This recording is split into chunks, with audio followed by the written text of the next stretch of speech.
Hey everyone, it's Housing Holly, giving you the 211 lowdown on fair housing in today's society. The topic we will be discussing with you today is reasonable modifications in housing. So what is a reasonable modification under the Fair Housing Act, and how can they help? Under the federal and state fair housing laws, disabled tenants and prospective tenants with a disability have the right to ask their landlord for a reasonable modification to their unit. A modification can allow a tenant with a disability to enjoy their home by providing additional access to ramps, shower grab bars, or even widening a doorway for a wheelchair. Basically, a modification is a request a tenant would make to their landlord to modify their unit in order to enjoy their dwelling.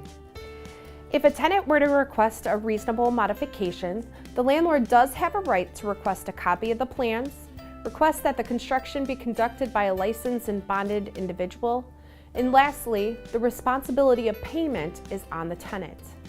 The landlord also may request that the unit be brought back to the original condition upon move-out. Some examples of a reasonable modification include allowing a tenant to widen all the doorways in the unit in order for a wheelchair to be able to fit, allowing a tenant to install bathroom grab bars, and allowing a mobility impaired tenant to install a ramp on the front of the home in order to have access to and from the property. Overall, a landlord does have to grant the request, but can only require the conditions that I stated above. If a reasonable modification request is made and you are unsure of how to approve the request, reach out to your local fair housing organization for assistance.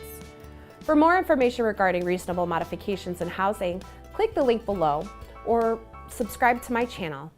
Look out for upcoming videos. If you want to ask me a question, shoot me an email at housingholly@gmail.com.